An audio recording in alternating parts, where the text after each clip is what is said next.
আসসালামু আলাইকুম রহমতুল্লাহ। হায় রে প্রবাসী, হায় রে প্রবাসীরা, আপনাদের আসলে জীবনটাই প্রবাস জীবনটাই হচ্ছে আসলে একটা যুদ্ধ। আপনাদের এই জীবনটা খুবই কষ্টের, এটা কিন্তু বলার অপেক্ষা রাখে না। দর্শক, আজকে আপনাদেরকে একটি দুঃখজনক একটি ঘটনা শেয়ার করব। সেটা হচ্ছে যে ইতালিতে বাংলাদেশি প্রবাসীদের ওপর যুদ্ধ ঘোষণা করেছে সেখানকার লোকেরা। তবে এতটুকু স্পষ্ট করে বলতে চাচ্ছি আপনাদেরকে, সেখানে কিন্তু আপনার কিছু কিছু বিষয় আছে যেটা আসলে নাম লেখা ছিল না, কিংবা ধর্মের যে বিষয়টা, কিছু কিছু ধর্মের কিংবা কিছু কিছু মানুষের ওইভাবে নাম লেখা আছে। যেহেতু ইসলাম, যারা ইসলাম ধর্মে আছেন তাদের বিষয় নিয়ে কিন্তু ইতালিতে ওইভাবে কিন্তু কথাগুলো প্রচলন নেই, কিংবা তাদের যে পত্রিকা কিংবা যে কাগজপত্রগুলো, সেখানে কিন্তু যেই রাজ্যে বা যে স্থানটিতে বাংলাদেশি প্রবাসীরা থাকে সেখানে কিন্তু ওই জায়গায় তাদের ওই নামটা নেই। তো এই জন্যই আসলে তাদের উপরে বেশি আক্রমণ হচ্ছে, যে বাংলাদেশি যারা প্রবাসী আছেন, বিশেষ করে ইসলামী যারা মুসলমান, তাদেরকে আসলে সরানোর জন্য সেখান থেকে একটা এক চক্র আছে।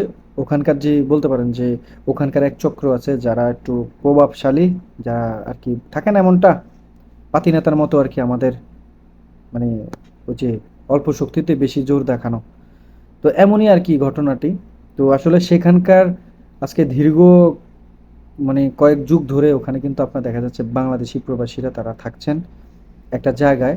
সেই জায়গাটায় মনে করেন বেশিরভাগই হচ্ছে সেখানে বাংলাদেশি, কিন্তু ওখান থেকে বাংলাদেশিদেরকে সরানোর একটা প্রচেষ্টা, এবং এক এক করে আসলে সরাচ্ছে তাদেরকে।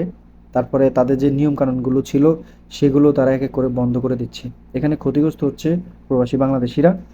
তবে এটাই বললাম না যে প্রবাস নামের আসলে জেলখানাটা খুবই ভয়ঙ্কর, খুবই ভয়ঙ্কর। আপনি হয়তো ছাড় পান, কাজ করেন, আসা যাওয়া করেন, কিন্তু পরিশ্রমটা আপনার খুবই বেশি, অনেক কষ্টের ভাই। প্রবাস জীবনটা খুবই কষ্টের। একমাত্র প্রবাসী বুঝতে পারে এবং প্রবাসী জানে যে আসলে সে কতটা পরিশ্রম করে, কতটা কষ্ট করে পরিবার পরিজনের জন্য, দেশের মানুষের জন্য, দেশকে উন্নয়ন করার জন্য। তো আসলে দুঃখ লাগছে এই খবরটা শুনে, তাই আপনাদের মাঝে একটু শেয়ার করলাম। দর্শক, আপনারা ভিডিওটা শেয়ার করবেন।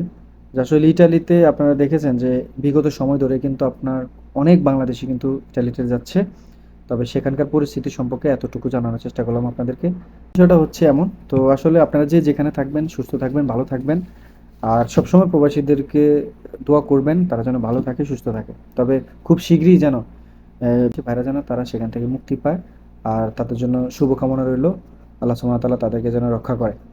কারণ এখানে যদি প্রবাসী ভাইরা যদি ক্ষতিগ্রস্ত হয় সেই জায়গাগুলোতে, তাহলে আসলে আমাদেরই কষ্ট হবে। দর্শক, ভালো থাকবেন, সুস্থ থাকবেন। যদি ভিডিওটি ভালো লেগে থাকে ভিডিওতে একটা লাইক দিয়ে চ্যানেলটিকে সাবস্ক্রাইব করে পাশে থাকবেন। ইনশাআল্লাহ দেখা হচ্ছে নতুন আরেকটা ভিডিওতে।